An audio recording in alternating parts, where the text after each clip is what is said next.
was. Yeah. It's been a week, man. It seemed like it's been a month. Yeah, it has seemed like a long time. God, dog, boy, yeah, man, that final word is real, bro. I gotta get this in my. I need this. I need to sit back and listen to the bros.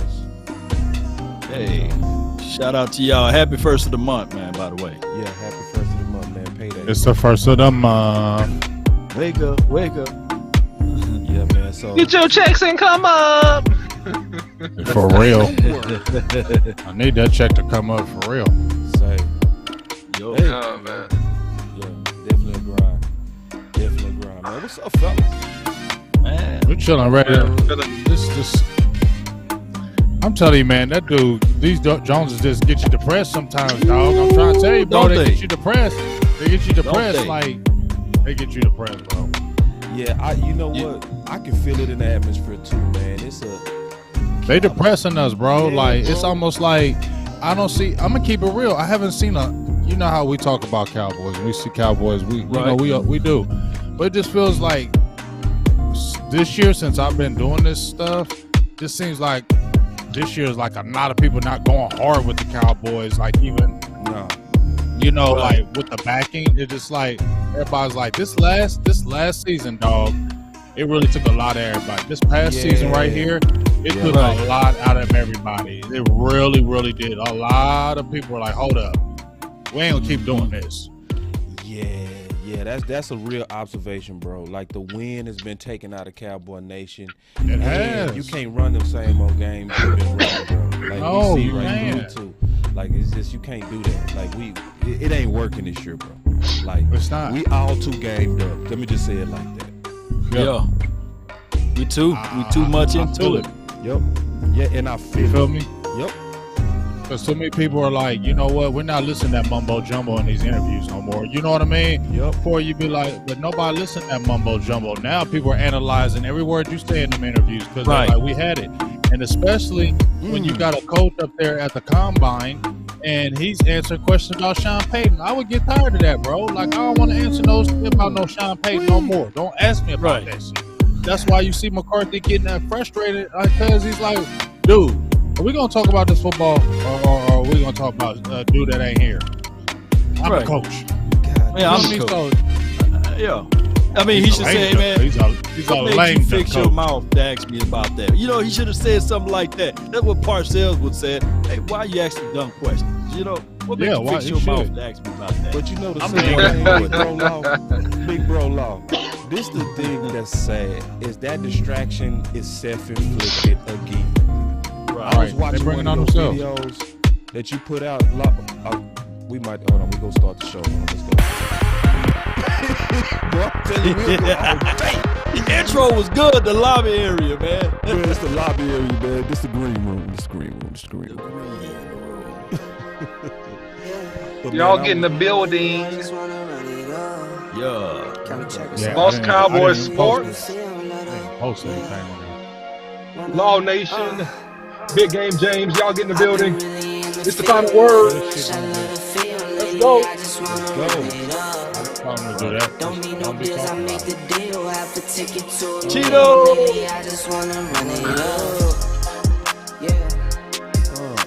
Kinda check the song. Lately, I just wanna run it up. That's what we want to do.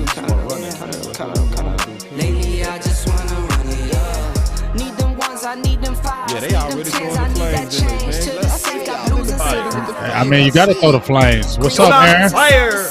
Yoga. Jay Lombardi, P Smooth TV, Isaac Hampton, everybody in the building. What's up?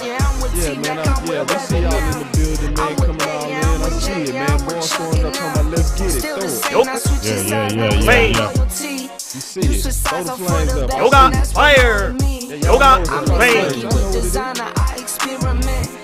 You just rock what's on the shelf and I'm not feeling it. Yeah, Search for this the is one, but baby unanimous girl, feeling it's right nothing there. real as this. Can't trust a soul, I keep Yeah, you see it, Will Black, bro. I mean, we feeling it.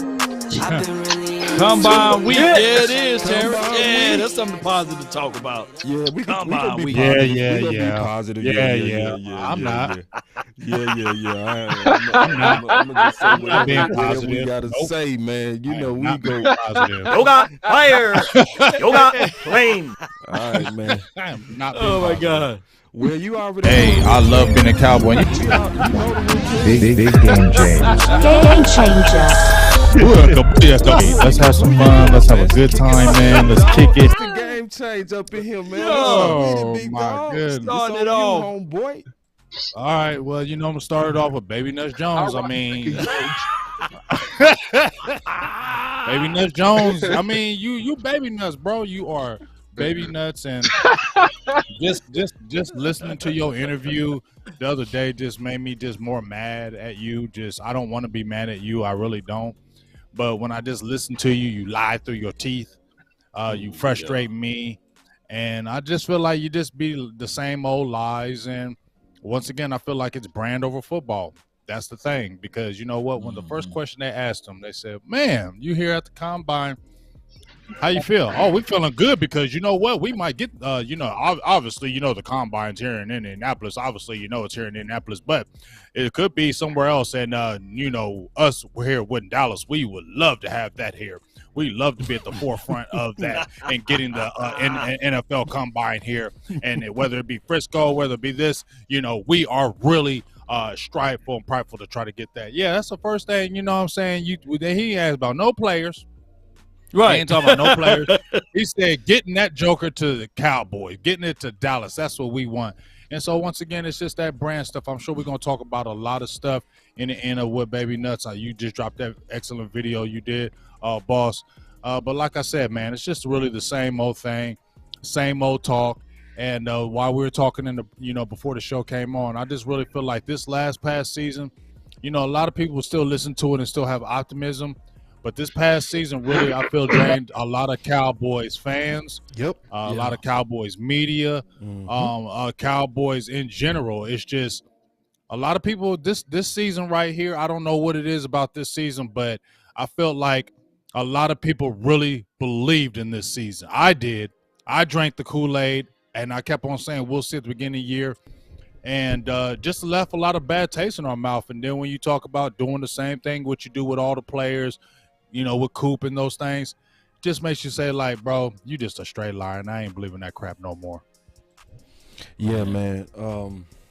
Because I got the interview. It's already queued up. And I saved it for you guys. You know what I mean? Because I did, obviously, a video on a little piece of it. But I'm going to go through most of the high points with you guys, and we never talk. So, obviously, this is truly spontaneous. We're going to be able to kind of see everybody fresh perspective on it, because we intentionally don't talk into the show to where it's true. It's truly spontaneous. Like, we don't do a lot of talking behind the scenes to keep everything real and raw. Let's first start with you, Law. I think I want to go with you real quick with one of your what was posted on your YouTube. We go kind of go in order. Let's talk about Dak Prescott's shoulder and his surgery, if you don't mind. And then we'll just go through Steven's interview and then just tackle whatever topic after that. But y'all want to kick this off to you too, man, on that cleanup surgery. What's your thoughts? Well, I do know that everybody plays through injuries, right? Right. But from my understanding is that when that injury first or initially happened, don't they supposed to put players on the injury report?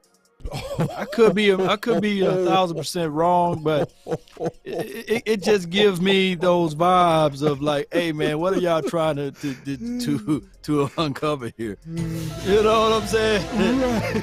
I'm just trying to figure this thing out, man. I hope all is well with Dak Prescott.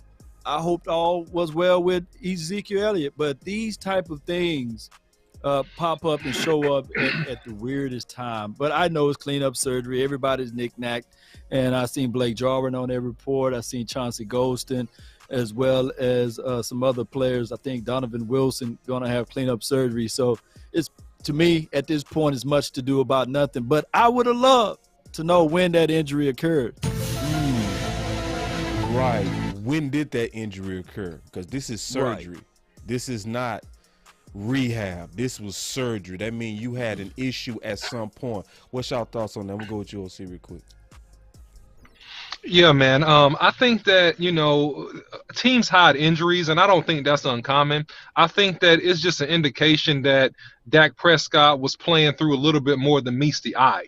And, you know, anytime you have a cleanup surgery, right? I had a cleanup surgery after a season in college, and they cleaned up some cartilage out of my left knee. You know what I'm saying? So what's the extent of that? What I do know is this, is that the longer you play with a soft tissue injury, the more cartilage damage it is. The Cowboys, of course, will underreport this, not to cause the scare in the fan base and more questions. And we know that based upon history. So my question is that, you know, hopefully Dak is fine. Dak's a soldier.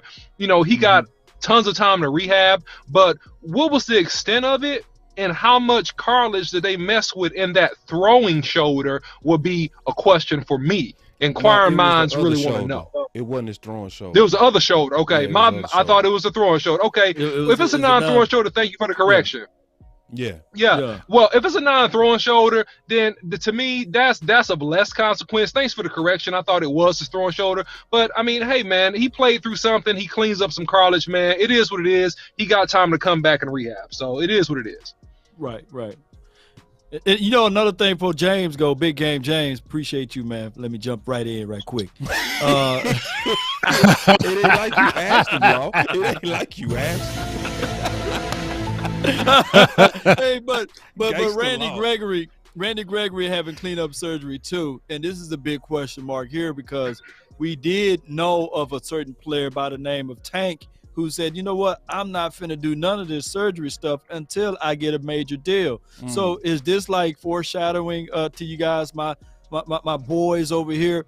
Is this foreshadowing that the Cowboys are going to go ahead and sign him? Or, big game James, I'm gonna put this question on you. Is Randy Gregory trying to do like our dog Anthony White did? You know, go ahead and get all of those surgeries before he go.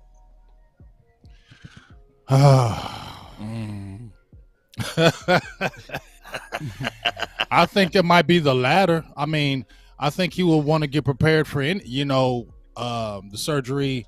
Hey, you don't get me, somebody else is gonna get me. You know what I'm saying? But I feel like Randy Gregory is gonna come back. The main reason why I feel like he would come back, number one, is just because that time Cowboys don't like putting all that investment in somebody like that and then let him walk. So that's why I think it would. That's why I see him coming back, in my opinion.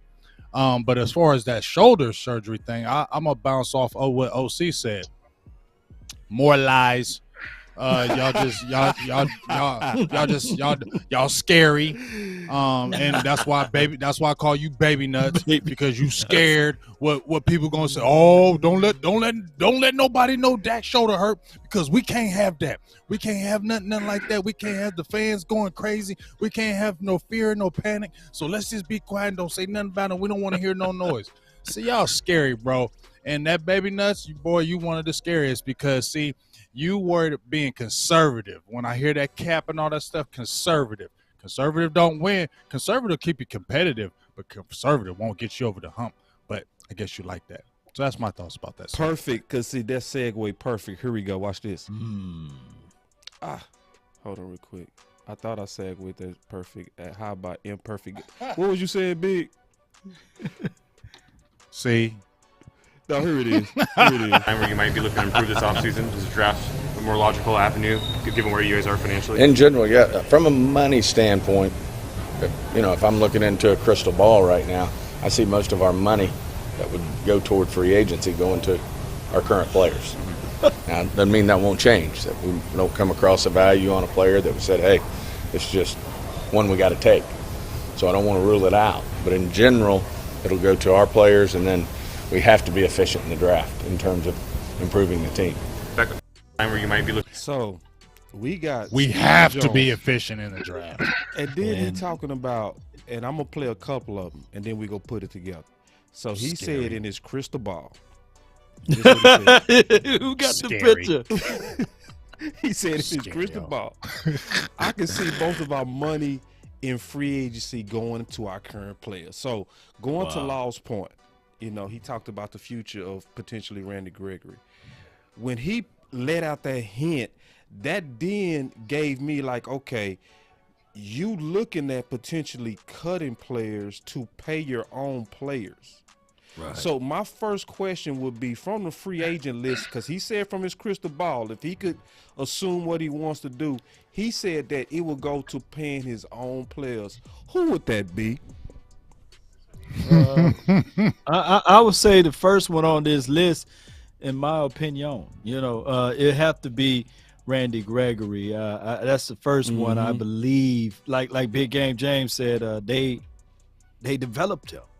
From a mental aspect of it, they coddled him like Big Game James used to say in the past. They coddled him, and they did another player like that, and it was an eye shocker for us, man. An eye opener last season when they cut Jalen Smith. I would never think that the Cowboys would fall on the sword and eat money, and it's like $6 or $7 million worth of dead money. But I do know that Favors in the office right now. They're talking about Jaron Kearse and Dalton Schultz. So those three right there would be the creme de la creme out of this entire list. Outside of course, the punt kicker as well. Mm-hmm. You know what though, boss? Yo. You know what I heard in that conversation? Yep. I heard him say all that, but then I heard him say we must be efficient in the draft. So that told me we're not getting no free agents. Once again, we ain't getting no free agents. Why do we even talk about free agency anymore? I don't even understand why we even talk about that subject of free agency any longer. He said it years ago, and he's staying true to it. He is staying 100% true to what he said. He said we ain't going out there and spending no money on them no more. We ain't doing it. We're gonna sign on. So just like what you just said, Law, those few people he was angling, but as he said, they ain't touching free agents out there. That's why when we say, damn, Dallas is drafting good, they got to. They have to draft good. They must draft good, because if they don't, Dallas would be losers. Facts. But this is one of the things that John Stephen Jones said. I'm messing up the man's name. He did say one time you can call him Baby Nuts if you want to. I think another name. Somebody coined the phrase "Cat Boy." Every time I go live, I see that's Mike. That's my boy Mike. He calls him Cat Boy. I like that name. Cat Boy. I call him Cat Boy. I said, that's my whole boy. Who is Mike. Cat Boy? And it's like, no, it's Cat Boy. I love when he calls him Cat Boy. But shout out to Mike, man. Mike coined that phrase "Cap Boy," and he did say in the past that we did make a lot of movements in free agents, and he was saying sarcastically that, hey, I made the movements of signing our own guys. And if that's the case in the scenario, sometimes as Cowboy fans, we do look for those guys that he can bring along, like a KZ or a Hooker, that they bring to the table. That I ain't mad at it. Even Jaron Kearse, cool. You was right on the money with that video, boss. Appreciate it. I'm looking at a guy by the name of OJ. I saw his market value is like $2 million. If it's $2 million, that we got a deal. We got a deal. Bring OJ in. It gotta be under $6 million. It gotta be under $6 million. OJ, leave the knife. Bring OJ gotta be in but and $6 let this million. thing go. Yeah. It can't be over $6 million though. Can't be over $6 million. Yeah, right. Yeah, OJ is nice, man, and I'm really on the favor of what Boss Cowboy did. If you go and check out the tight end breakdown we did about the value of some of these tight ends, I mean, man, I'm not in favor of paying big money for Schultz. I'm 100% on that train.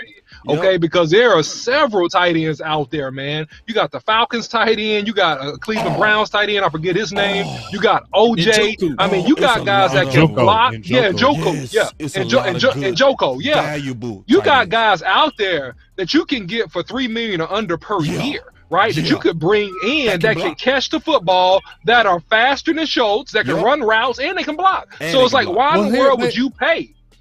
Yeah. Right. Go ahead. Oh, hold on. Let me tell you. But he's not. But they got that kid. We like our guys. Preachers, but listen though. Preachers, he got the Sean McKeon. Preachers, I got something for y'all. That's gonna lay this up. All right, because I know y'all some preachers, man. Golly. With one mic, it never works. Here we go. Check this out. How much you like your roster this past year, that you guys can have this good of a roster? Yeah, I think, obviously we'll have to make some tough decisions. And, I mean, all the players that we have up for contract, we'd like to keep them all. But, the salary cap's a real thing. And certainly as we move forward and you have a quarterback and every team experiences that has a Dak get on my nerves. He be blaming Dak for his mismanagement. I told bro. you. He try to act like you owe. I told y'all. He made me sick. I told you, boss. That's so weak. I told That's you. such a weak So cop out, weak. man. Bro, repeat I that try to one tell more time. y'all. Repeat it one more I time. try to tell y'all, They get on my dog. nerves, bro. I try to Every time tell he you do with that, bro. though, You boss. the one that ran up his price, Steven. You feel me? You the But that's one what I'm that ran up his saying. price. I'm trying to tell you, Steven wasn't on Dak like that. I'm telling you, Steven was never on Dak like that. He wasn't. And he'll say, well, we got a franchise quarterback, but we paid him all that money. And since we paid him all that money, it's going to be hard. Bro, that's money. disgusting. That's disgusting how he throws He on killed me people with under that. the bus, bro. He always saying it. He Check always this out. saying it about Dak. Always. Here we go. Check this out. Franchise quarterback that they now paid him their second contract, and we just have to make some decisions and some tough ones. But I think the ones, unfortunately, if we lose a couple of good players, and hopefully we'll lose a couple of good players, and hopefully we'll continue to do a good job. We lose a couple of good players, and hopefully we'll continue to do a good job with our drafting process, and then look for value in free agency so we can draft the way we've historically drafted, which is not on a need basis, but on a best player available basis. You ain't draft no best player available base. You did it 1 year. Look at that face. Post it right there. I'd have slapped you in your face. Let me go back to the face. You liar. Oh, you know about us. We all about BPA. No, you ain't. Shut up. Just go to the roster. I could get to the face. Dang it. It was right at the end when he Shout froze out to you, that. Ken Look at Art, for the donation. Let me Appreciate go you, to man. the face. Oh. The face right there there. it is, right there. There it is. Yeah. Get that picture. Get that picture. Get that picture. Get that picture. I'm screenshotting that. I'm screenshotting that too. I'm screenshotting that. Oh, let me screenshot. Don't move it yet, boss. I'm screenshotting it. Hey, Hold on. Don't move it yet, boss. Hey, but listen, man. Mm-hmm. Listen, let's put both of those thoughts together. Because I keyed in on that too, what you heard, that two, right? We might lose us a couple. So when we put both of those videos together, he was saying in his crystal ball, he can see him cutting a couple of players to pay some of our own guys. I'm going to tell y'all right now, if they cut Cooper and keep Schultz, Boy, we already know what it is. And he sound like a sulky guy that had a bestie that he likes. I'm one of my favorite guys. We may have to let go of one of my favorite guys personally, right? It's not on business, right? This is that personal tone to his voice, right? One of my favorite guys like Schultz because we paid this boy Dak Prescott all this money, and oh my God, he got a second contract. It's like, come on, man. I mean, the Bills paid the guy $250 million, man. I mean, just Josh Allen, man. It's like, come on, man. Just stop crying and acting like you can't manipulate the salary cap because the salary cap is something that can be manipulated, and proof positive of somebody that continues to manipulate it is the person that won the Super Bowl this year, the LA Rams. They continue to manipulate, move, maneuver, restructure contracts. If you're creative and you're smart and you got a good bookkeeper, you can manipulate the salary cap all day long. So it's a real thing, but it's a thing that can be controlled by some minutia details and manipulation. Man, hey, boss. Straight hey, boss. straight business, that? Boss. 1 second. That was The OC. Oh, yeah. No emotions, no friends, no loyalty. Straight business. Yeah, that was straight business. Straight business. Put hashtag straight business in the chat. Hashtag straight up business. Go ahead, big game. Boss. Yo. Who was the main person that when Ezekiel Elliott, and he said it here again, who was the main person that was saying, Ezekiel, who straws the drink? Oh, that was Jerry.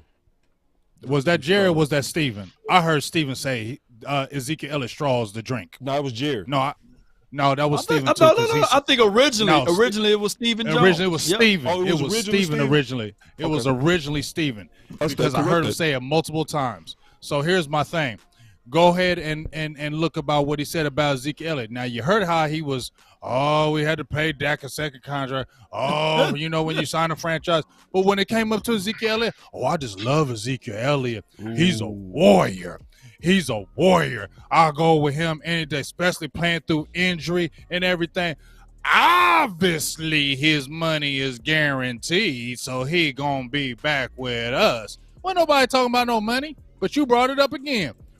We paid him all that money. So when we worried about why was Ezekiel Elliott, when they asked that question to Mike McCarthy, why wasn't Tony Pollard getting them touches?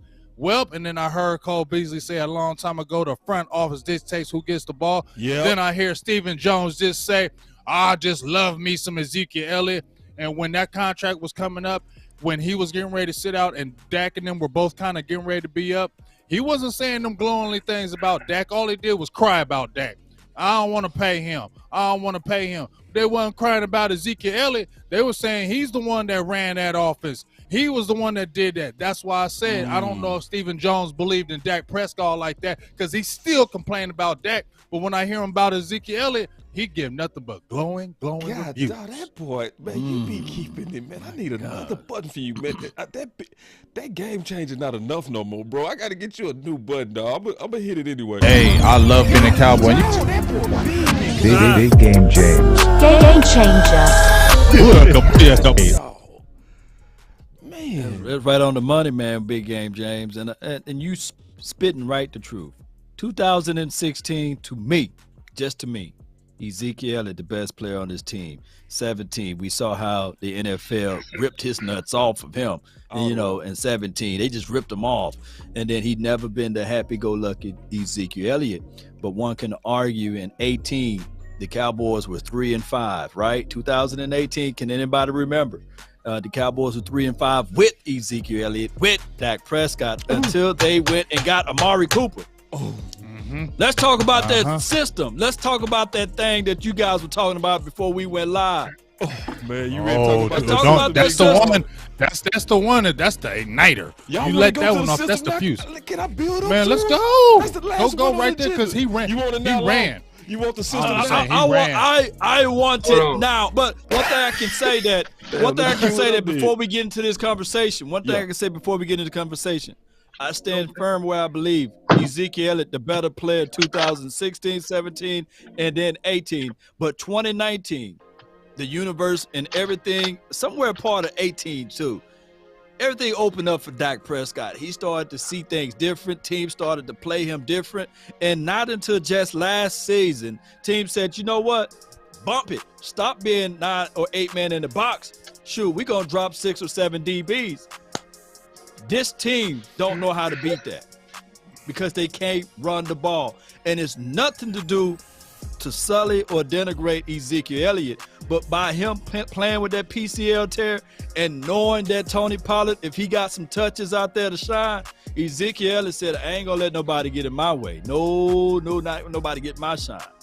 That's what I'm thinking. Yeah, man. Let me save that talk because that's our next one. Because I want to get to this one, and then we gonna handle exactly what you want to talk about, Law. I ain't gonna leave you hanging on that big dog. Okay, don't let. I got you, bro. I promise. I got you. That's in the queue. I promise you. So check this out. Let's go. This is another topic that's gonna get us going. I'm certain. I want to start this off though. All right, here we go. We're gonna have to be efficient in free agency, and we're gonna have to be efficient in the draft.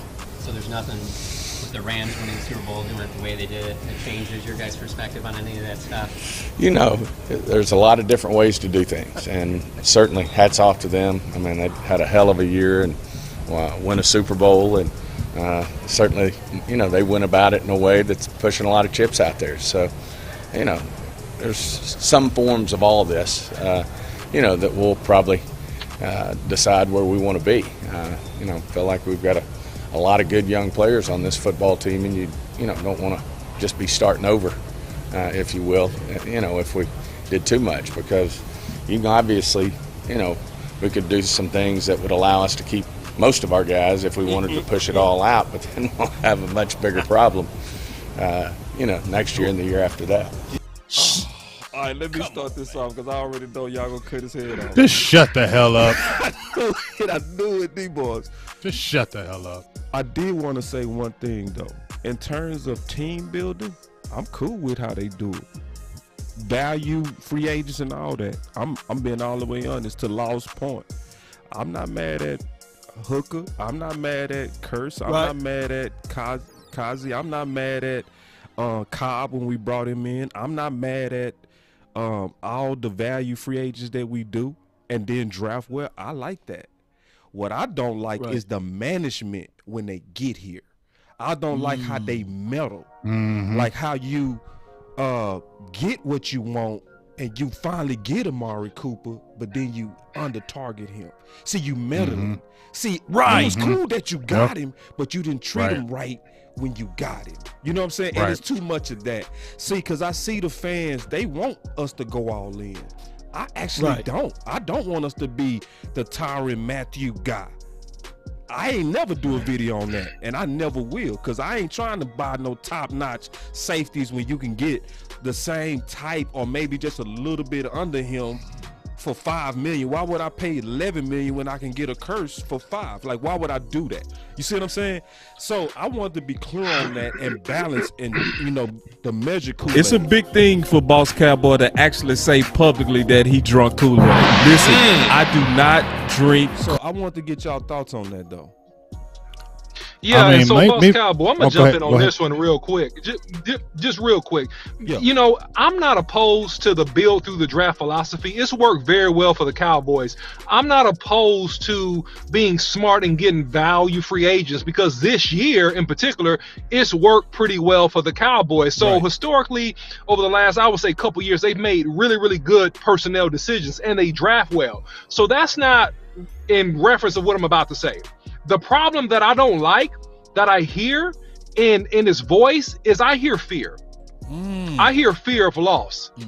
I sense fear of loss, and I sense an inability to gamble when it makes sense, because I'm afraid of being irrelevant and hurting my brand for a couple years. You see, the Rams, the Super Bowl champions, right? They went in with a calculated risk, understanding that if this didn't work out, we're going to have to reshuffle things and still be semi-relevant, but we might not get to the dance. I don't hear an entrepreneur. I hear an accountant. And that's the problem that I have with the statement that I heard. I don't hear a guy that's willing to take big risks for a big reward, which is what's going to get us to 6. It's not just great management. It's also calculated and in some places, big risk. That's the part I don't like about that interview. The OC. No emotions, no friends, no loyalty. Straight business. Straight business. Bro. That was good. That was good right there, bro. Fatality. Especially that accountant thing. That accountant thing was real. God, that accountant thing was really real. I mean, just bouncing off of OC with that, I feel everything what OC just said it. But like I said, when you're conservative, I said scary. You're conservative. Yep. You'll be in the mix. When you're conservative, you'll be competitive. You'll compete, but you won't get over the hump.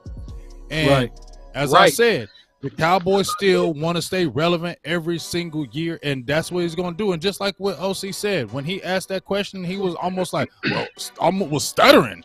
Like, well, I mean, that's the way they did it over there. But I mean, we ain't going out there and doing all that. You know what I'm saying? Because if we do all that and we don't win, then we're going to be crushed and not be winning. No, and I also heard no trust, not just fear. Conservative, I don't trust.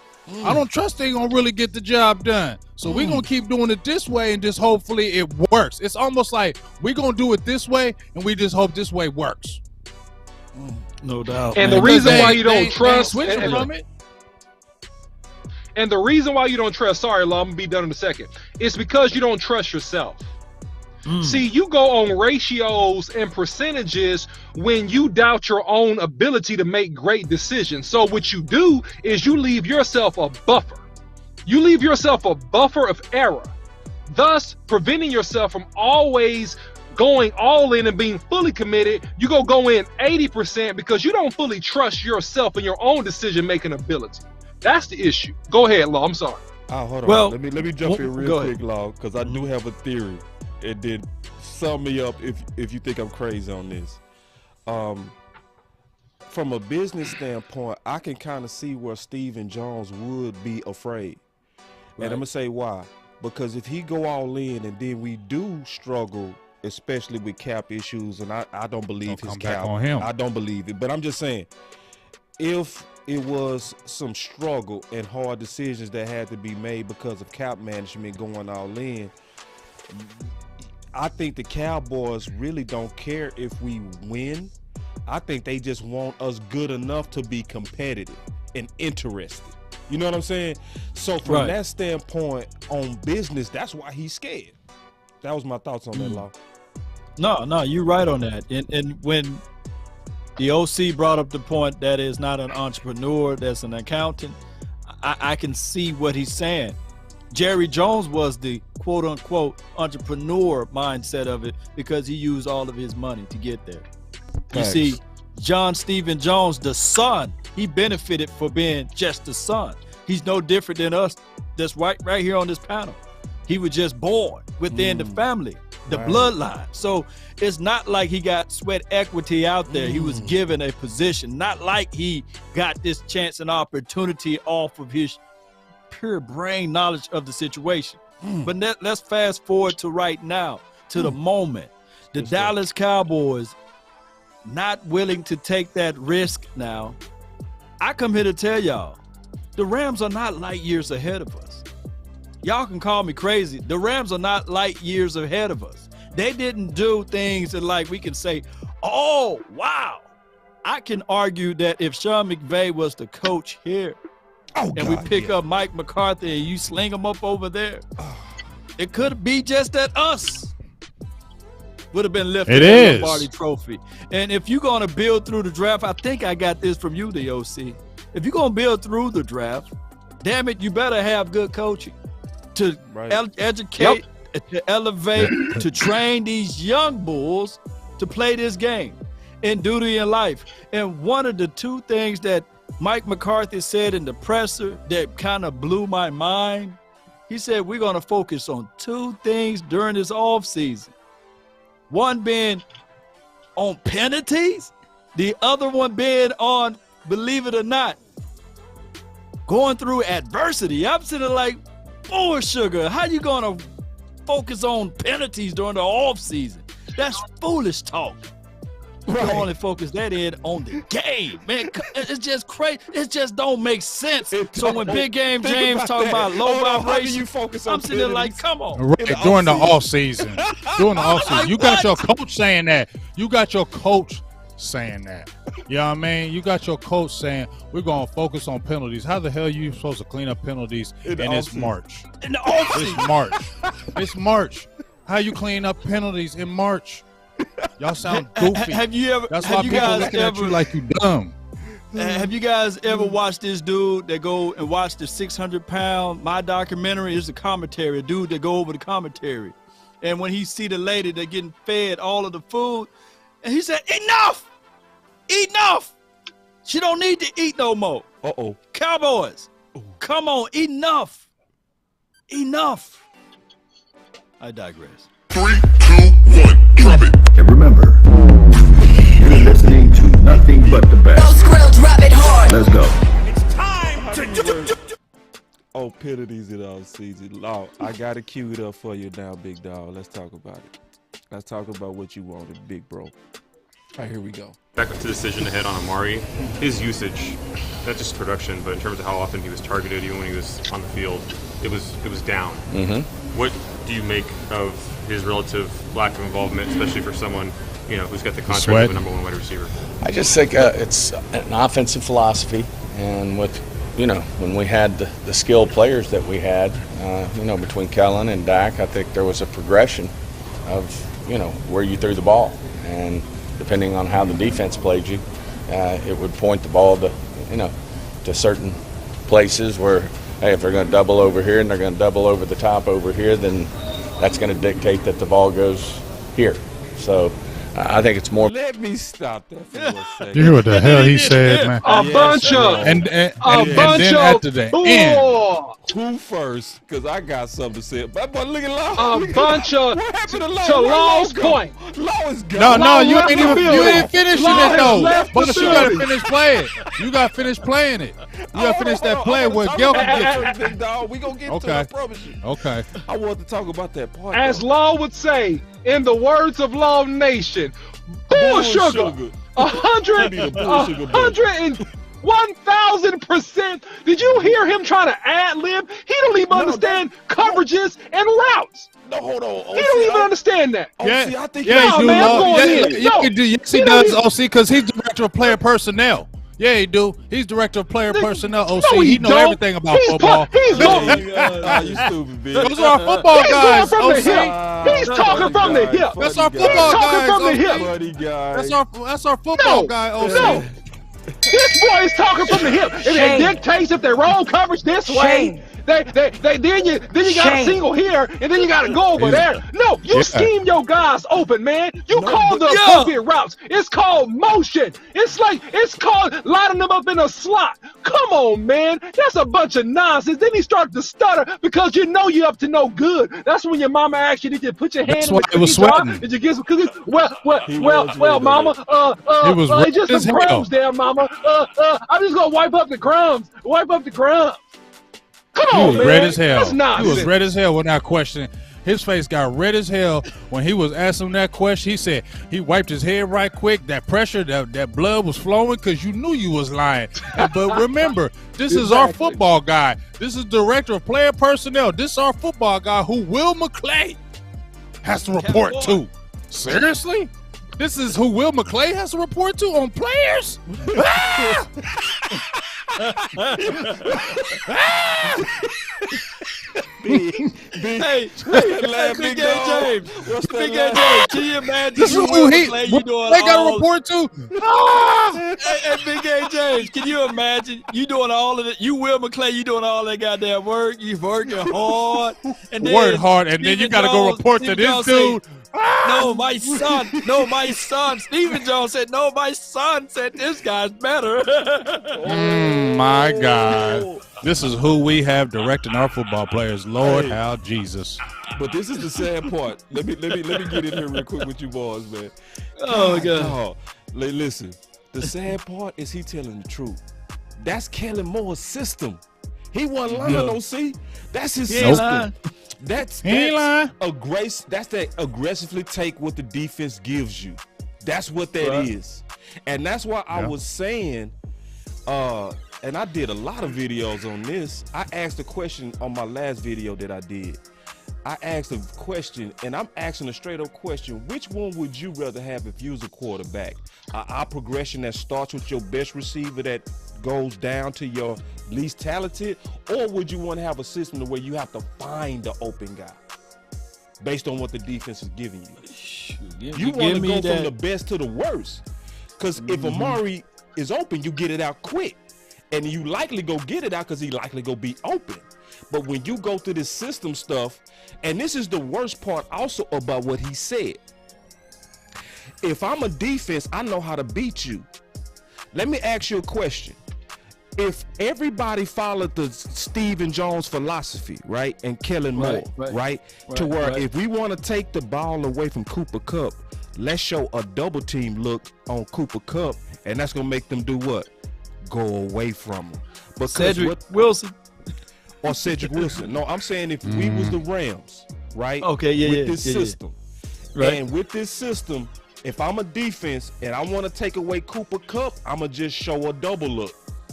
Because I know this offense is going to then avoid him. Right. You see so it makes it predictable. It makes it predictable. And they can set you up with it. So they talk like that's a smart system, but it's actually a system that plays into the hands of the defense. And the sad thing is this: a lot of people blaming Dak. People saying, but you know what else? Here's the half of the year. I don't think Dak regressed. I think this system, they caught up to the system. They caught up to the system. Right. Yeah. In the second half of the season, because that's when it struggled. Right. They caught on to it, and it started to struggle. But you know what else, though? What you said, boss? When he was talking about Stephen Jones said, well, if there's a double team, then we're going to go to the person open. That can't be all the way true. If somebody lying, because I heard Amari Cooper when they were asking him in the season, why aren't you getting them targets? He said, I don't know. I'm not being double teamed. I remember in that interview. I remember him saying that. He was saying he was not Some being lies double mixed in. teamed. He was saying I was open. I'm not getting double. I'm not seeing a double team, so I don't understand why I'm not getting the ball. But once again, he said, I'm not the coach. I just do what I'm supposed to do. You feel what I'm saying? He said I don't make the plays, but he said that I'm not getting double covered all the time, so I don't know why I'm not seeing the ball. Here's the politics and the contradiction of this whole thing. Here's the politics and the contradiction of the whole thing. You could see early in the year in particular that they were scheming CeeDee Lamb open. Oh my. They were motioning CeeDee Lamb. They would give him reverses. They would trips left, line him up single right. What are you doing? You're dictating a one-on-one matchup, and you threw him the ball. So don't tell me that you can scheme for CeeDee Lamb to get open and you don't have a strategy for your number one to be open. That's a contradiction, and it's politics. And furthermore, here's the cardinal sin and the primary flaw of this system. I'm going to give it to you. If you ain't never heard it, here it is. Here's the primary flaw to this system. You are letting the defense dictate where the ball goes. Amen. That's the number one sin. You are letting the defense dictate. And so the successful offensive systems and coaches, as an offensive coach, I will not let you dictate.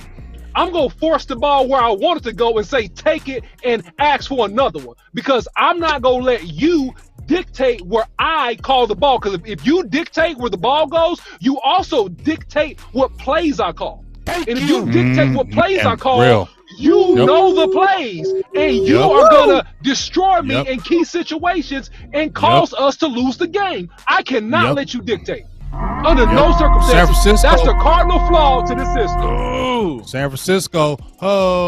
San Francisco. OC 100% right. 1 billion%. A billion%, bro.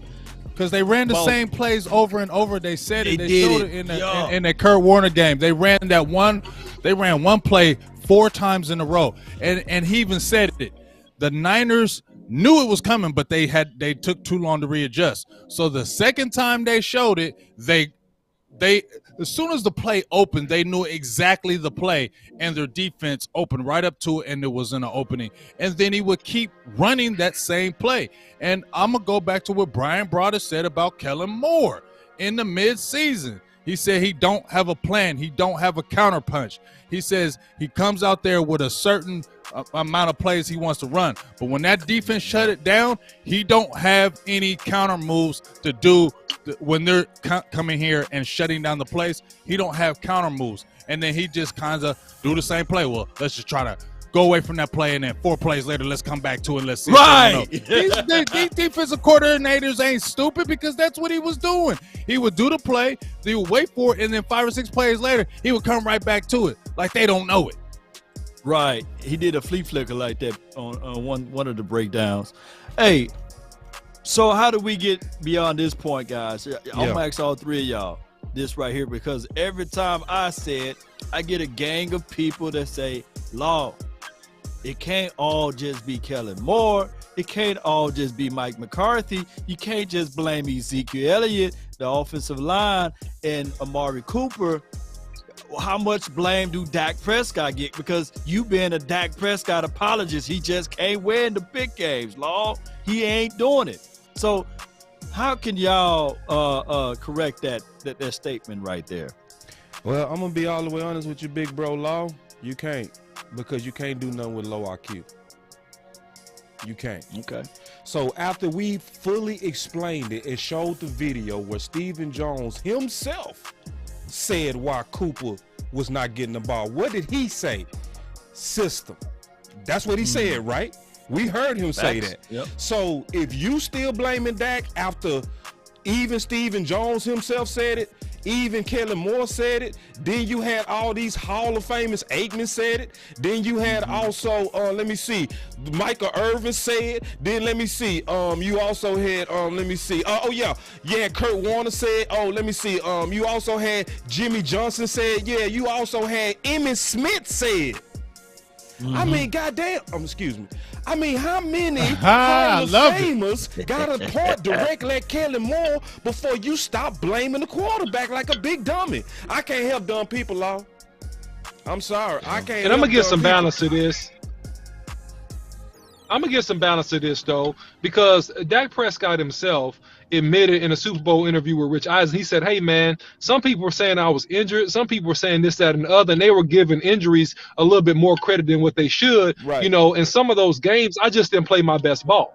Yeah. So on that part, you can hold Dak accountable and say, "Look, man, he missed some throws. He maybe didn't have a couple good games, right?" And yeah, that happened, but that's true for any quarterback in the NFL. No quarterback has 16 great games. None of them. Even the elite, Aaron Rodgers, Tom Brady, Pat Mahomes, none of them. Pat Mahomes struggled for about 6 games the first part of this year until they righted the ship and they turned it around. So on that part, you can hold Dak accountable for his play and some throws. But for the overall arcing theme, the overall arcing theme of you not getting the ball to your number one receiver or you not scheming certain guys open, then you got to hold the offensive coordinator accountable for that part. And I'm going to be honest with you, man. The OC, I just came up with this the last 2 days. I don't even think it's Kellen Moore. The more I've been looking at history, I think this has been pushed down from Stephen Jones. Because, see, I had to go back and look at what they was doing also when Amari first got hurt, even with Scott Linehan. Go look at his snaps and his percentage of snaps. Yeah. He was averaging 60 to 70% when his counterparts and number ones across the league was averaging 95 to 98% of snaps on the field. So they, even when they got Amari, didn't go away from receiver by committee. They just had a way better piece in receiver by committee. Right. Because now they had a CeeDee Lamb and they had Michael Gallup. So there, it kind of throws off that receiver by, you know what I'm saying? I see what you're saying, boss, because when we brought Amari in, when Dallas brought Amari in, who was it? With Deontay Thompson and Hearns, we already knew it was bad. So it didn't look as bad, or it didn't look like he wasn't getting targeted because those guys weren't really that good. But now you got other good receivers in the mix. You feel what I'm saying? So now that gets exposed more, where it was still the same thing going on, but you just didn't have the elite talent like you had with the CeeDee Lamb and the Michael Gallup. You got better talent now. So it kind of hit. It kind of more exposed it now, but back then it kind of hit it. That's just kind of crazy how all this stuff kind of happens, where you get Amari Cooper, you traded a first-round draft pick, and you were beating out your chest. Remember when Stephen Jones was beating out his chest that he got that first round? And maybe he was talking all slick at that year. Well, I'll go ask the Raiders how they feel about you. Remember when he was feeling so good, smelling himself, that he made the trade of the freaking year. And now 2 years later or whatever, now you complaining and crying about him. And now you want to get rid of him just like you did Dez and all them. And once again, Cole Beasley said the front office, not the coaches, dictates who gets the ball. That's why Ezekiel Elliott stayed in the lineup. And that's why when they kept on asking Mike McCarthy about Tony Pollard, he said, hell, I don't know. We all wanted Tony Pollard to get the ball. But Hey, Big Game James. The OC. I just tweeted you that. Look, check your DM. Man, Big Game James, me and you on the same page. Oh, you sent me something, big dog? I just tweeted. I was just thinking like that what Cole Beasley said. Yeah. The front office. Yeah. And he had no reason to He didn't lie. say the coach. He said the coach. He did say the front office. God. Exactly what he said. He said the front office dictate. And so, like, to Dre the Great's point, bro. Look at Dre the Great. Look at what he said. I said the same thing today. It all came full circle with this interview. Wow. So with this interview now, and listen, I didn't mean to call people that blame Dak dumb. That was a little bit too much. But if you've been listening to us and you still saying that, you might not be dumb, but you're extremely stubborn.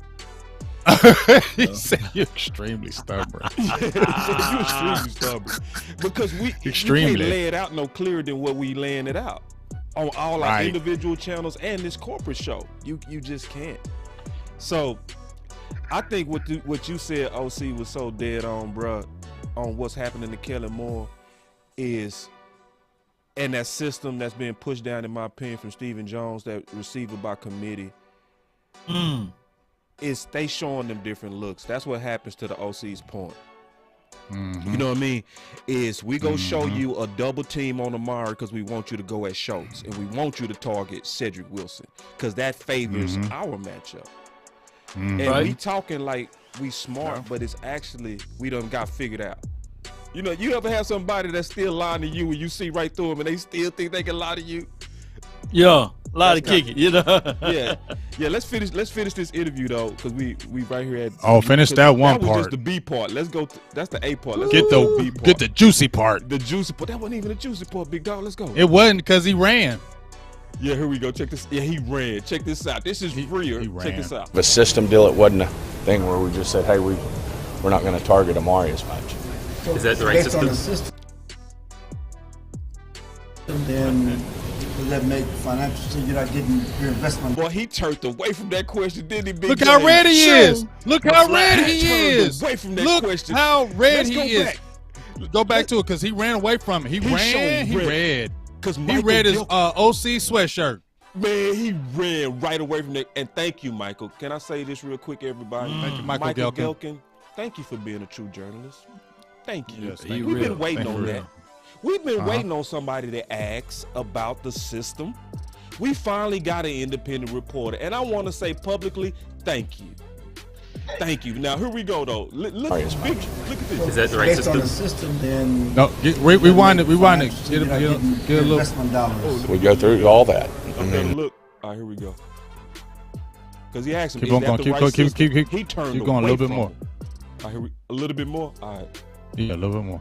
right there. Yeah, right there. Right there. All right, here Yep. we go. Thing where we just said, hey, we're not going to target Amari as much. Is that the right Based on system? the system, then does that make financial sense? You're not getting your investment You see, he dollars. put that We head go down, through all that. and whenever he got a Like tough a- question, he start to rubbing that head. He start to rubbing that head and putting that head down, start getting flush. And Michael Gelkin asked you, and you ran quick as hell when he said, "Is that the right system?" He said, What'd you say, Clarence? What'd you say, What'd you say, Clarence? Get that question out, Clarence, so I can go ahead and answer that. And get Michael Gelkin away from me, because I'm tired of him asking me this dumb stuff. You see I'm getting flushed. You see I'm getting red. You see I'm putting my hands through my hair. You better leave me alone about Amari. Now, the first question they asked him about Amari, they were like, he's like, what's up with Amari? I told y'all now, I ain't going to talk about no Amari. Now, that tell me right there, Amari, you ain't on good footing and you about to be gone. Yeah, he finna be gone, bro. And then I think they doing that for trade. They trying to have trade talks. They in trade talks. That's why you want to be quiet, because you don't want to look like. Because if you want to increase his value, you don't want to look like you getting rid of him. You know what I'm saying? So you want to. Oh, we're not talking about that, but you still talking about it. You know what I mean? Feel me? So you hurting. They still hurt themselves by talking, but they yet still talk. I want to look. And at you that. know what else, boss? Yeah. Check this out. You know what else? And see, here's the thing. I think that they with that trade talk, they would do that before they probably would want to cut him, because they know Cowboys Nation has got a close ear to this one, probably going to uproar. So if they make it better trading him, it'll make the pressure off of Stephen Jones, because the pressure will be on if they just outright just get rid of them like they did Dez. Because I feel like a lot of people think the situation with Dez was different, probably because he was more outspoken, and Amari Cooper hasn't talked as much. So I feel like a lot of people will go hard on Amari's side than the Cowboys side than before with that Dez situation. So that's why I think he would try to jump out there and get trade value for him, because it makes him look good and the organization look good. Man, what my butt? I need a butt for this dude right here. Facts. All right, check this out, man. My Law, he done snuck something in here, man. Law smart, man. Y'all got Law, man. Listen, Law always be flying planes, man. He always be flying the plane. I see you snuck this in here, Law. Part two, I had part one if they didn't want to let me because it's too long. But yeah, that's what we was talking about on Twitter. I DM you as well on the Twitter. Okay, I'll full pull it up. article. Yeah. But go ahead. Oh yeah. What's man. your thoughts on it? Because you No. Well, we was talking about the front office. They dictate what and who get the ball, and it's around money. And it's crazy is when you stroll down just a little bit. You stroll down just a little bit. And that one that's right above it, they was talking about that, in parentheses. I can't read it. It's too far. Hold on, off. I'll make it But, bigger. Yeah. I can read it. I can read all. Read it out, Big Game, James. Read it out. You want me to read? Go ahead and read it out, Big Game. Okay, well, Boss got the thing in front of me. I got it. Hold on. You got no. Okay, there we go. Are you? This is where it says. He said, doesn't mean honestly, I'm gone. The front office pushes who they want to get the ball to. I have been a huge priority in the regard. Maybe they would change, but I'm not sure. More balls come my way in 2-minute drill where nothing is planned. Read that bottom part too, where it says doesn't mean I'm gone. I'll play anywhere where I can find more of an impact. I would love for that to be Dallas or anywhere else that gives me my props for making an impact. I just want to ball. It's hard to do that with 3 to 4 ops a game. Same thing. 3 to 4 opportunities. And it wasn't. Let me ask you a That was his question. contract year. That was like they tried to say his contract year. Yes, it was. Yes, it was. Yes, it was. Yes, it was. He also. Yes, it was. That's crazy. I have a That is theory. crazy, bro. On his contract year. Man, that's y'all crazy. Conspiracy theorists. Y'all being or maybe we leave Law crazy, man. Law be dunking that Law stupid. I have a theory. I have a quick theory. Could it be that the Cowboys' philosophy is still a little antiquated in terms of running the ball and having superior defensive linemen? Because we notice they pay offensive linemen. They pay elite defensive ends. They pay running backs. It seems like they're squeamish to pay elite receivers big dollars.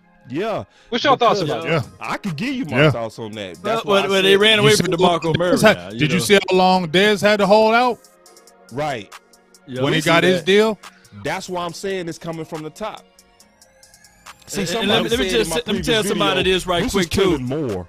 I said, hold Cole on now. Beasley better years with Dak Prescott, never with Tony Romo, by the way. Facts. And they got their stat lines to prove it. But go ahead, Boss Cowboy. I didn't mean to cut you off. No, you good, big dog. But see, a lot of people not seeing it, OC, where, you see love for the offensive line. They believe in it, right? You see love for the running backs. They believe in it.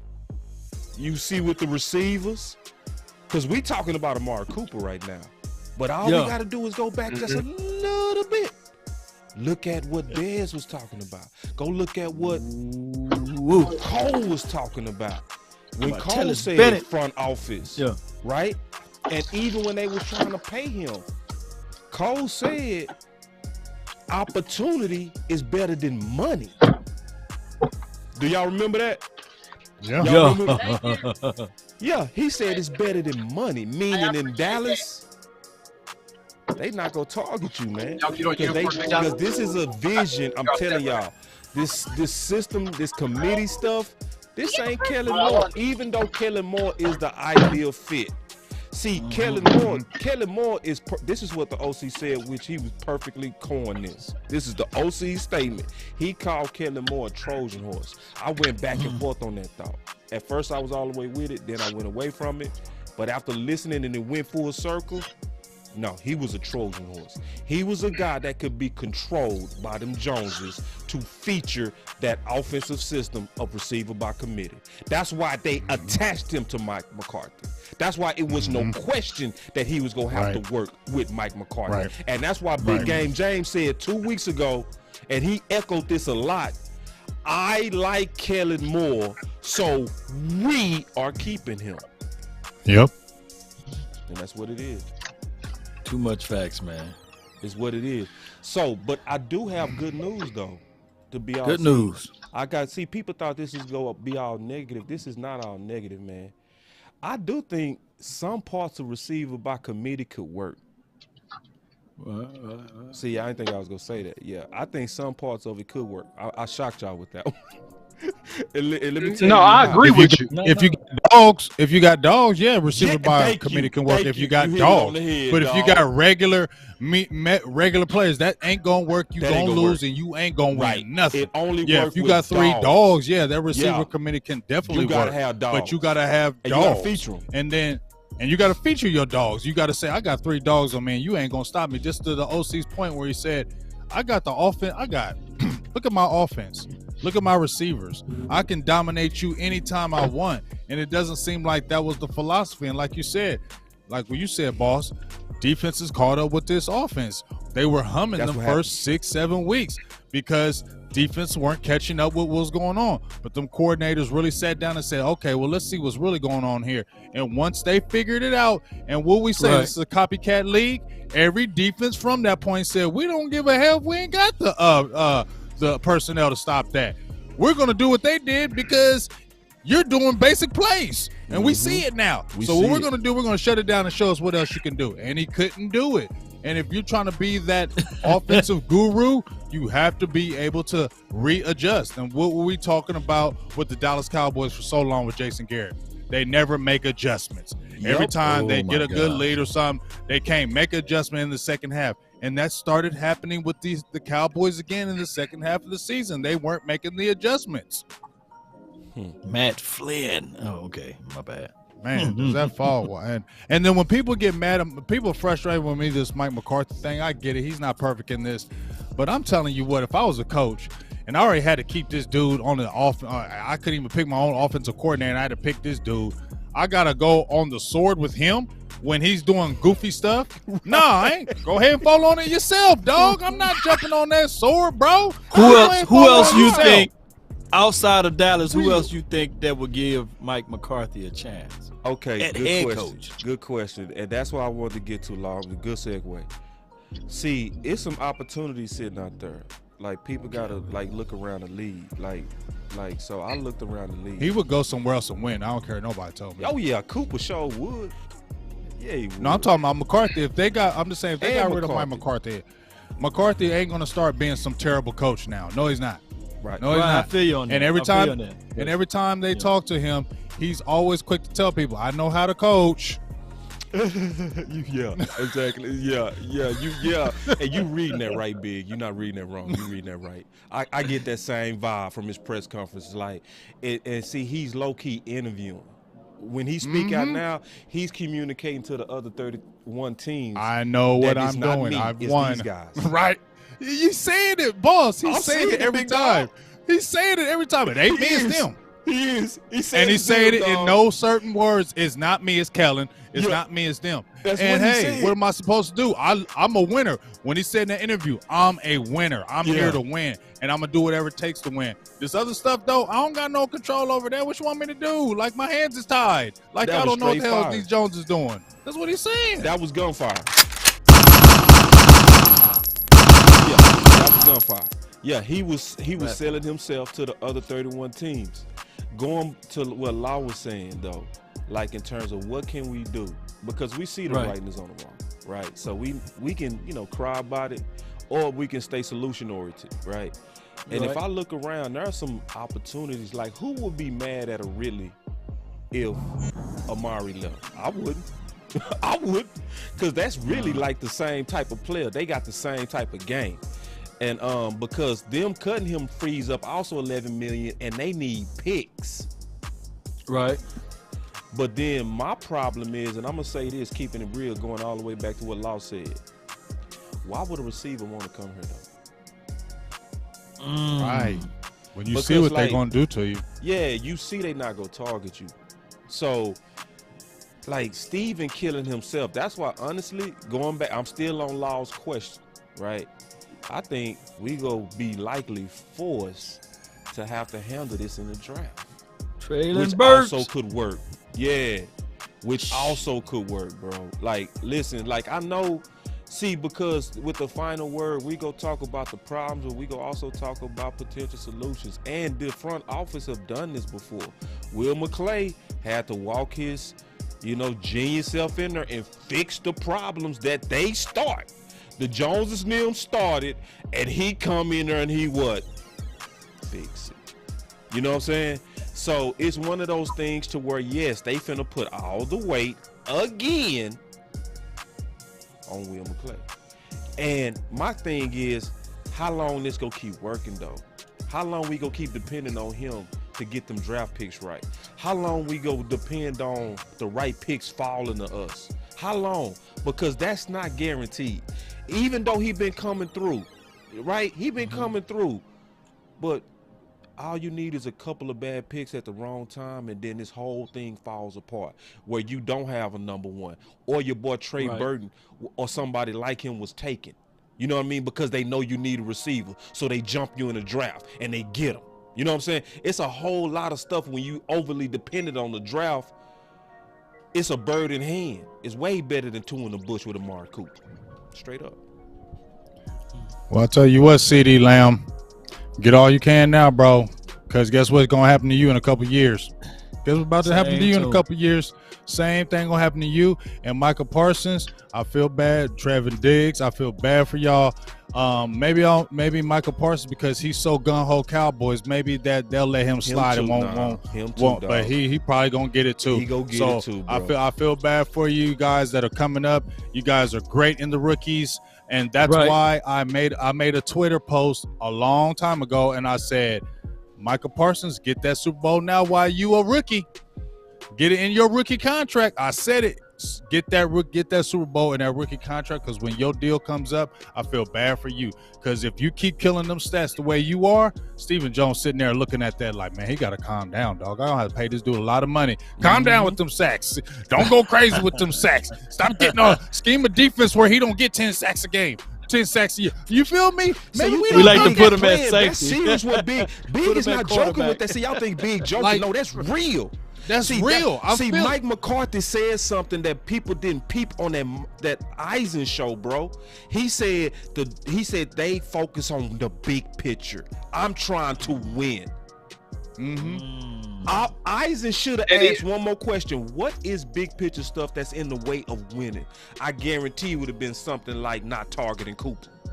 Because on the big picture, if you under-target him, then you can do what you're doing now. You can use your media goons to go shoot slugs at him, and then the national media go jump on it because they go on anything negative about the Cowboys. They feed in the Cooper just like they fed in the Dez. Yep. They go shoot it down. And Mike McCarthy said this, and this was one of the most interesting statements. He said this. He said, "This is the most unique situation I've ever been in. This is different than anything I have to deal with." Same. You know, so what is he saying? It's an underlying tone that's not 100% focused on winning. But I want to jump in and just throw this out here and get you guys' feedback, right? As it relates to a defensive star like Micah Parsons, I think they pay defensive stars that can affect the game. But if you see Micah Parsons, and please pay close attention to this, I'm saying it way early. Micah Parsons rushed the quarterback a little bit less than half of his snaps, okay?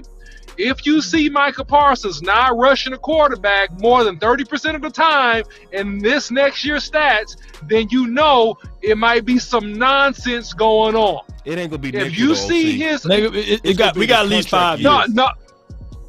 Well, I'm telling y'all though. Yeah, but I'm saying, man, if you see a shift in that, is it a setup? Now, I'm being a conspiracy artist right now, but I'm saying to you guys' point about targets. Yeah, but it happens, bro. Like I just feel like when they get close to those, I didn't mean to cut you off, boss. No, go ahead. You good, bro. You got it. You sure? Yeah. I was just gonna say real quick that it just seems like when there's 2 years left in their deal, things shift. It just seems like things start changing for them. Right. You know, because they're thinking, Stephen Jones I think he's in his head. I gotta pay this dude a lot of money, man. Change it up. Why can't we believe that they don't say that? They make already all the other decisions. Why can't they be like, hey, you need to stop giving them the ball so much, or hey, you need to stop calling that play so much because he's killing them. We hear it all the time from these other players in the NFL.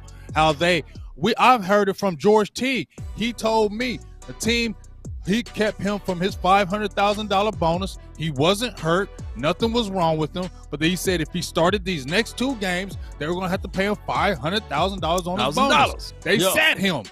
They sat him. That's cold. Next 2 games, That's cold. they stopped playing him as much, so they didn't have to pay him that money. He said, Jay, it happens all the time in the NFL. So if we're saying that, then why can't it be believable that they don't do that? And like I said, CD May got targeted right now, but that's because he's on his second year. Right. Now, if they draft that rookie, let's say they draft that rookie, right, and everybody's like, ooh, we got this rookie. Guess what now? CD Lamb is going to be the afterthought, and that young boy's going to get it because we're like, oh, he got that cheap rookie deal. Let's get him the ball. Mm-hmm. Yep, and a good indicator now is to look at and see what they're going to do with Tony Pollard. Ooh, this is contract year, and we'll see what they're going to do with that. What you think?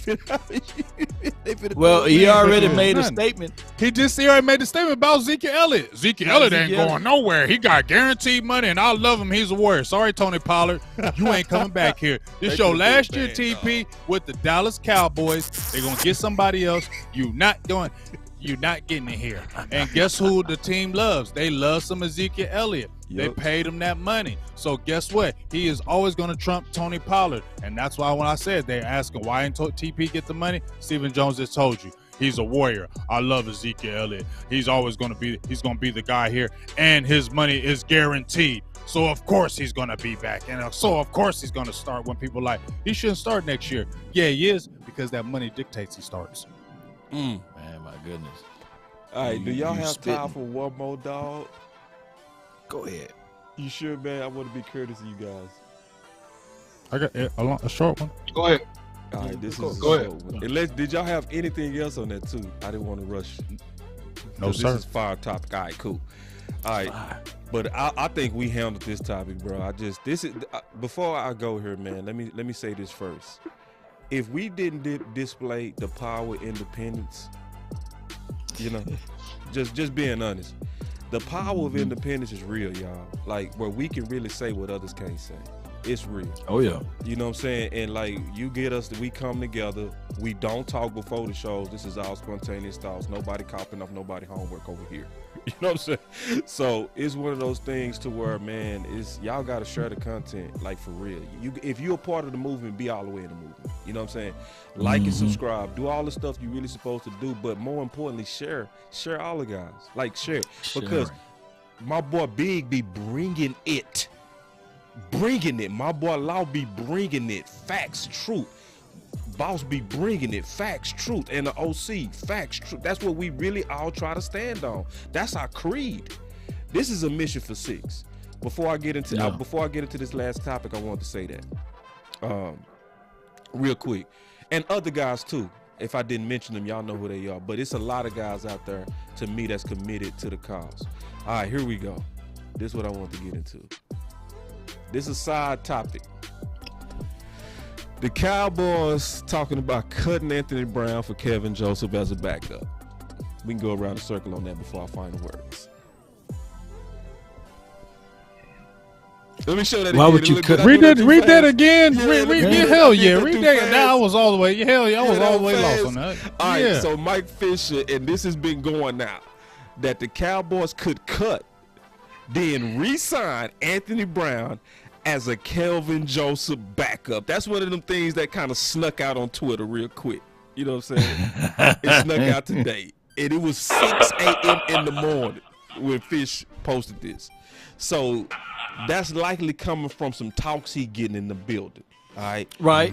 So I want to get y'all thoughts on that. This should be a pretty good back and forth on this one.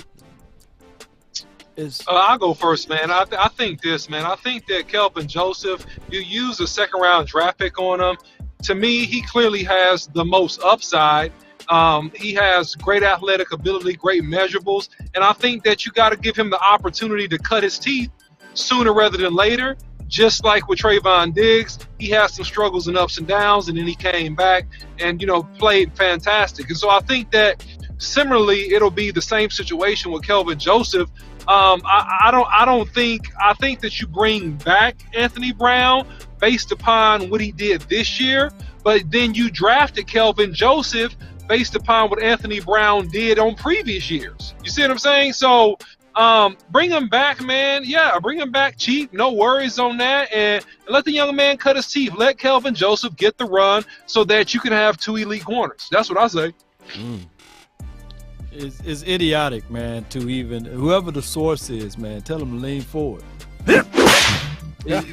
You losing all ground because why you should proposition, you should set up a trade before you cut. Let me repeat, you set up a freaking trade before you cut. But now since you want to have loose lips and you say it to somebody and they're spitting out that the fact that you're going to cut them, why in the world? He loses value. Yep. He loses trade value. So you take trade value off the doggone table. So lean forward just a little bit more. It don't make sense. And that's the problem with the Cowboys. They sully, they denigrate, they talk too doggone much. They got diarrhea at the mouth. It's running like a faucet. They need to hush. That type of situation would have been wonderful if we'd have heard it like this. You know what I'm saying? Hold on. Let me see if I can find it right quick. You know.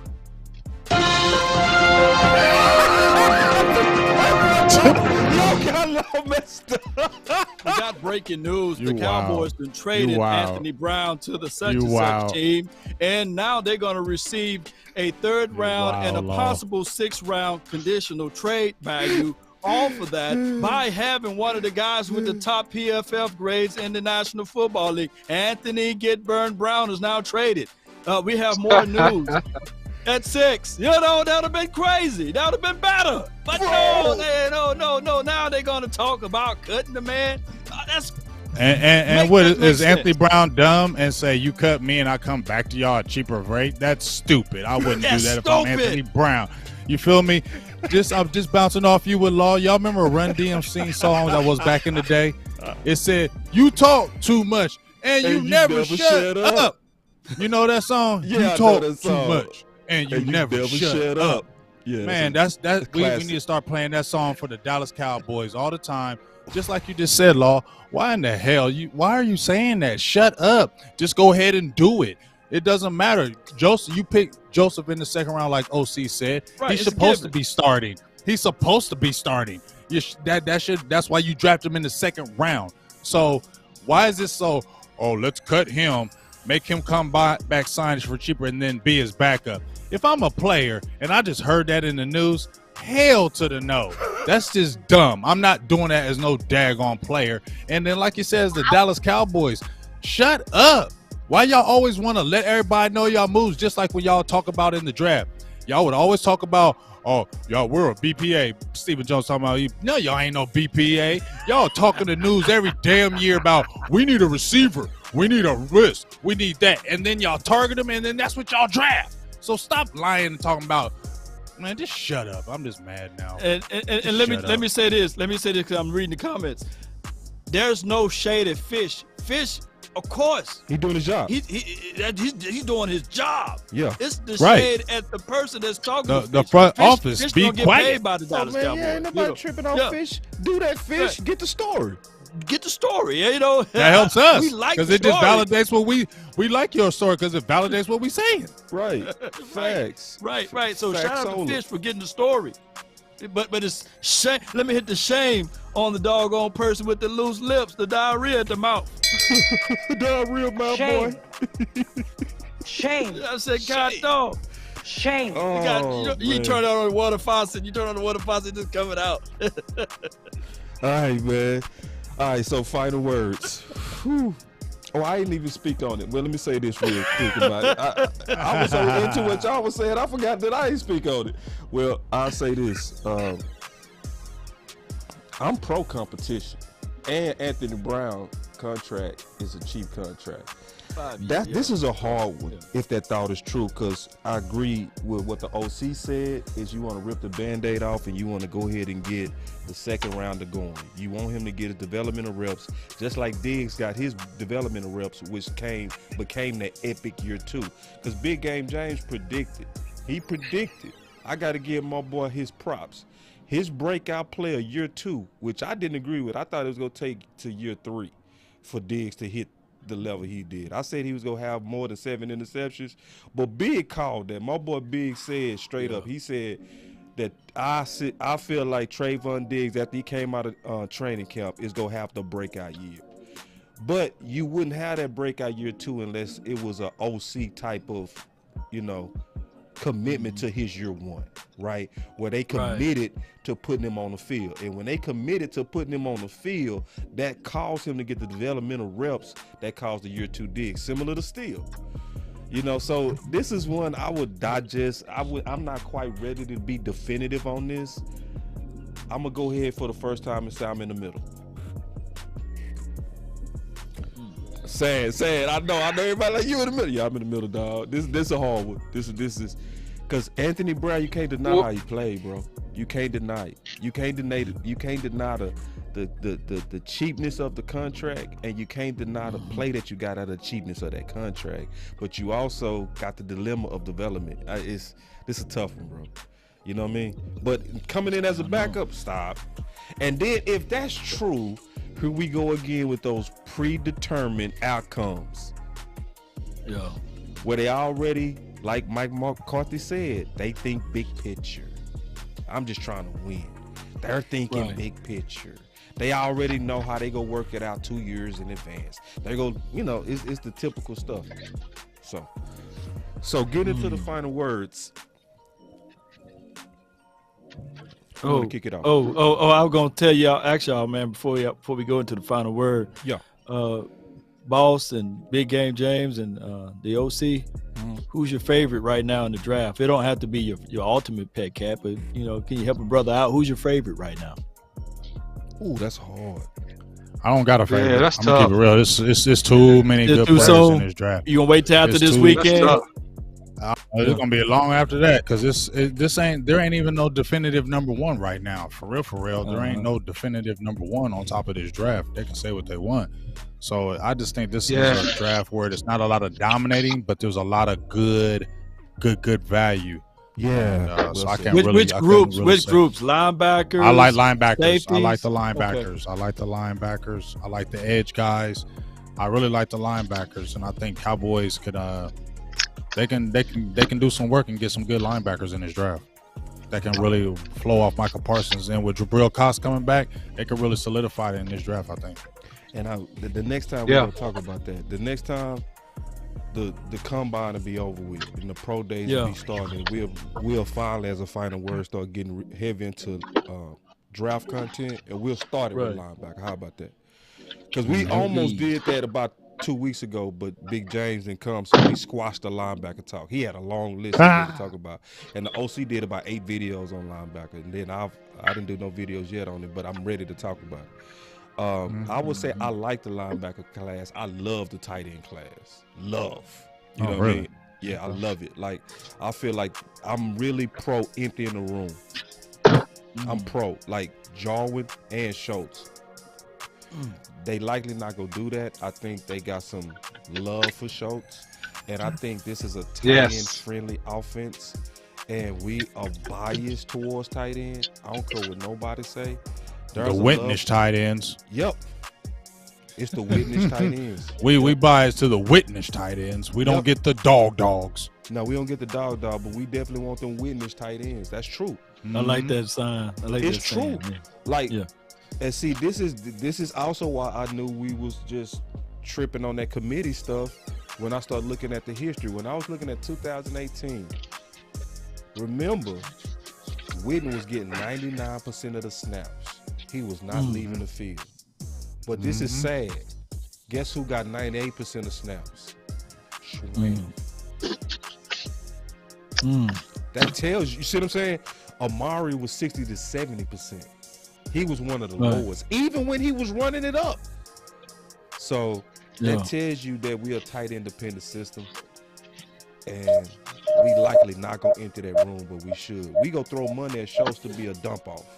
It's gonna be sad. Yeah, they said they're gonna want Simi Fehoko. I know y'all probably heard that news that he's gonna be a hybrid. That's, man, hell no. That just political talk. That sounds dumb as shit. Excuse my language. That sounds dumb as shit. Stupid. Y'all don't like it? No, man. You got Sean McKeon in there from Michigan. He's okay. What? You don't like Sean McKeon? No, he's no. I'm saying Simi. I don't like Simi. I don't like Simi as an H-back. No, don't. That dude's a receiver, man. Yeah, he's a receiver. Yeah, don't do that. He's a receiver, dude. He's a receiver. Why would you do that? He gonna gain some little bit more weight. That's dumb. That's just so stupid, bro. That's dumb. The dude was running a 4.3. That's dumb. He's low 4.4. He said they forced him to lose weight. They're gonna have to block him. I didn't see 4.3 when he played the free. I know he clocked it. And we said all know clocking the 4.3 and actually running game speed 4.3. He ain't no game speed 4.3. I'm gonna point you to something that shows some game speed. Who he was running in the end zone. Remember when Tony Pollard broke that long kick return back versus the Raiders? Okay. And Simi was on the other side of the field. If you go back and look at that highlight, you'll see Simi. Simi was almost right there with him coming from the other side of the field when Pollard hit that end zone. And Pollard was running full speed. So that showed me he got some kick, bro. He got a little bit of kick. Just saying. I ain't saying he got skill, but I'm saying I don't think it's dumb, bro. Listen, if you got I don't think it's wise. I don't think it's wise out there. You got Schultz no blocking, and that's as the outlet. You're making my point.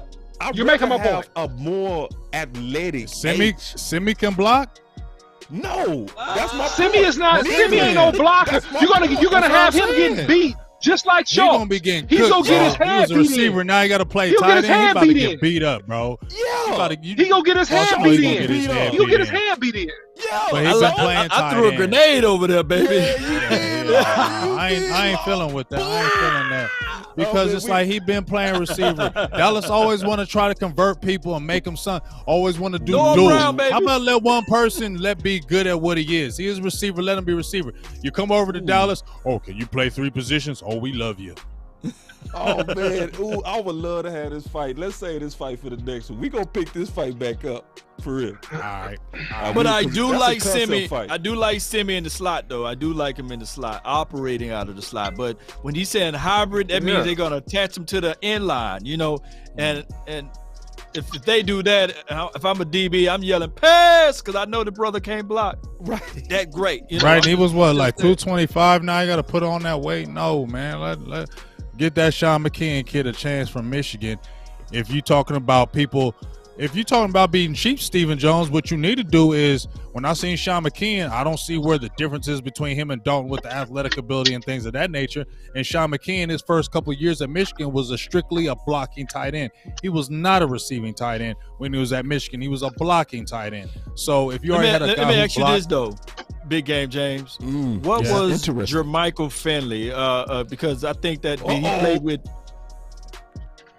Did you remember him? Jermichael Finley with Green Bay. He was nasty. He was getting all kind of touches. But I'm gonna say this. That's when Mike McCarthy was running that offense, and he ain't doing it now. It's Kellen Moore. But Timmy said that Mike McCarthy picked up the phone. Mike McCarthy picked up the phone and called him, not Kellen. So I'm just trying to figure this out. I'm liking this. Nah, I don't like. If you like Mike McCarthy, then.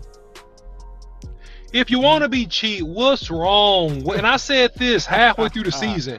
What's wrong with just keeping Sprinkler, line him up on the line of scrimmage to the side you want to run the ball? Let him block. No, he's a better blocking tight end than anybody else on the team. So y'all ain't gonna. If you want to just get some blocking, we don't just want blocking though, bro. You didn't see when Sean McKeon. Yeah, I know, but it's dumb to put Schultz there, boss. No, I'm not saying we didn't see nothing from him, Big. I agree with you, but I'm saying to Boss Cowboy, it's much smarter than lining up Schultz versus Chandler Jones and watching him get ran through like a piece of wet toilet tissue. Any talented or decent tight end, he's going to get ran through, bro, and it kills the run game, bro. It kills play. It kills the play. So forget that.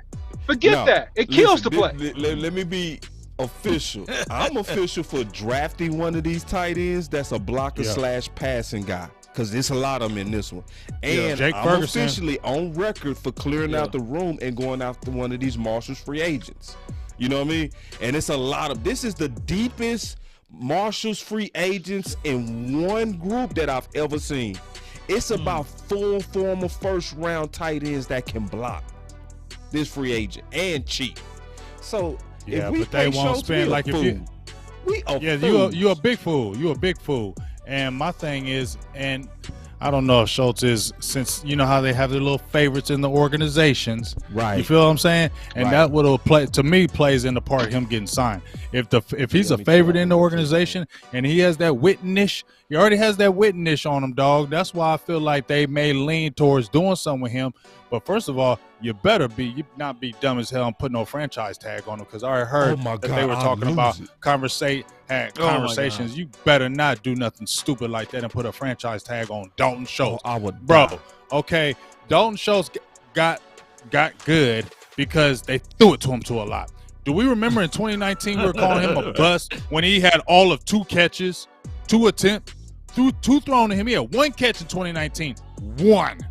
He probably would have never saw the ball. He would probably never saw the ball if Blake Jarwin didn't get hurt, because Blake Jarwin was the man and nobody was even speaking on Dalton Schultz ever. We were all saying it was a bust and it was a wasted pick because you saw nothing from Dalton Schultz. Now all of a sudden he's an all-star. No, he just got a lot of targets. He ain't nobody special. But under Dalton Schultz, and I ain't hating on him, but bro, he ain't nobody special. Be paying no $12-13 million dollars a year. Man, $12 million for an outlet. Nah, cut it out. Cut it out. He don't got nothing special in his game. And they could, if they franchise. And this is the sad thing about the franchise. OJ, you better go get OJ. How? You better go get OJ, but you get they way not more gonna OJ. do it. You know what? They need to go. My boy Hurts. Hayden Hurts. They might do that because of the connection with Dan Quinn, just like when people were talking about with Calvin Ridley. This Dan Quinn is getting these players. Yes, because Jerry Jones be pushing Dan Quinn. Pushing P. Jerry Jones pushing P. Let me leave it up. Let me the final word. The final word. Pushing P. All right. Oh my God, man. I mean, my final word is same old Cowboys. That's all I'm gonna say. Same old damn Cowboys. I don't know what I'm even excited for this next year for. I'm just keeping it real, folks. Please don't like Law says, shake me with the butter knife. Please don't shake me with the butter knife. But I'm not excited about this next year coming up. I am not excited about it. I feel like it's not going to be a good year. I feel like it's a lame duck year for Mike McCarthy.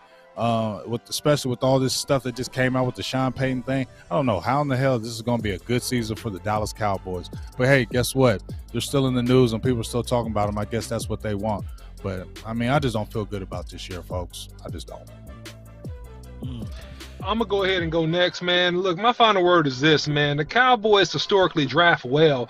The Cowboys have a young, talented team. We know that based upon research, if you follow Boss Cowboy Sports at all, that most players make their biggest jump between year 1 and year 2, which means that a lot of these young pups, Osa, Micah, several of these rookies and young players, Jabril Cox coming back. Hey, these guys could potentially make a big jump, which will make that defense even stronger. Sure up the offensive line in the draft or in free agency. Hey, Dak comes back healthy. Ezekiel Elliott comes back healthy.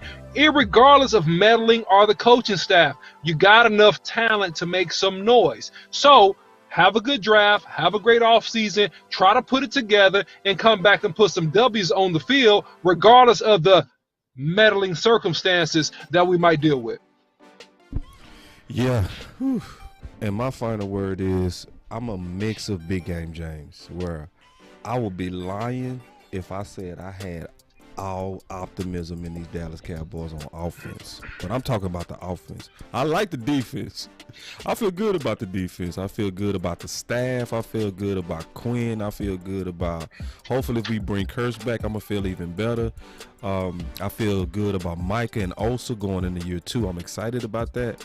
I think our only chance is going to be our defense taking a whole nother level up and carrying this offense. Who's going to depend on insanity, and I'm saying that real. I'm not insulting the front office when I say that.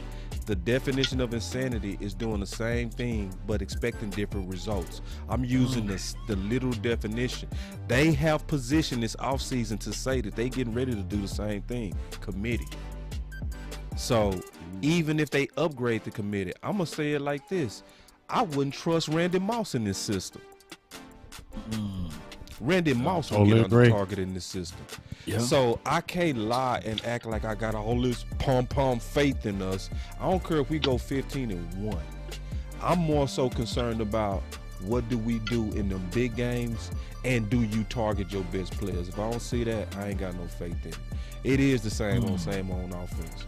But that don't mean we can't win. We just got to get lucky, and the defense going to have to carry us. And that's just been straight up. That's my final word. Man, brilliant word, man. I think all three of us outside of OC is on the defensive side of the coin. And I believe defense win championships. And as negative as we can think of this offseason and heading into the 2022 season, is defense. That's one area that I can tell you I've seen many and lot of those terrible teams on offense win a Super Bowl. And we're not terrible on offense. So I think that what Michael Parsons said, that Dan Quinn brings the juice, I believe it. So I think that this team on the defensive side is going to draft even better than what they did last season. It'll be hard to trump Michael Parsons.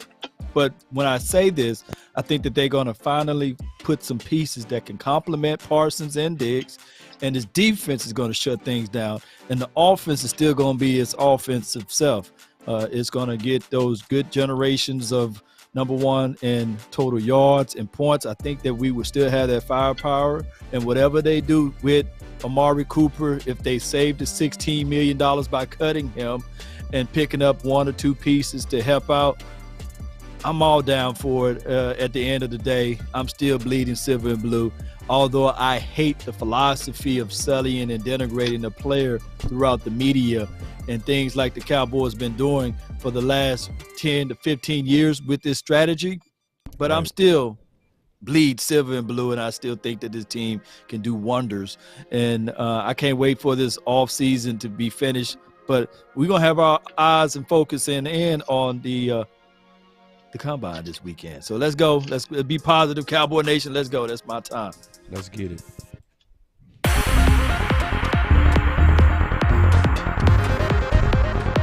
Final word, baby.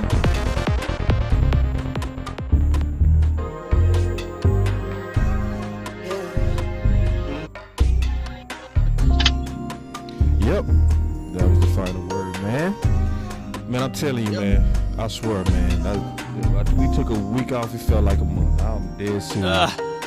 So, I mean, I get energized when I get with my guys, bro. Like, real talk. And listen, that wasn't even the right button. It's the right button right here. No, this it. Are we still live? Yeah, we still live. I ended it on my end, though. But, yeah, anyway. Yeah, that was the final word, man. Just gonna jump back, man. I just feel I hate the fact that the Cowboys handle the way they handle things, whatever. Yeah. But shit, man, we're gonna get back, man. Yeah, we gonna get back. I think you're right too, Big. I mean, not Big Law. We all sick about the amount of talent that got wasted. Right. We sick. And it's worse that you seeing the same stuff in the offseason. Like, I would want to see humility, right? After the 49ers bust you in your face, I would want to see you like what Big's saying, like, let's talk. Right. And so it's even upsetting the way you seeing the same old tactics, even though you got slapped. It's like, how you gonna talk and act big and bold when you just got hit, you know? So, but I'm with you though, man. I think we go, lean on Will McClay. We gonna love this offseason. I think they gonna do a great job as usual.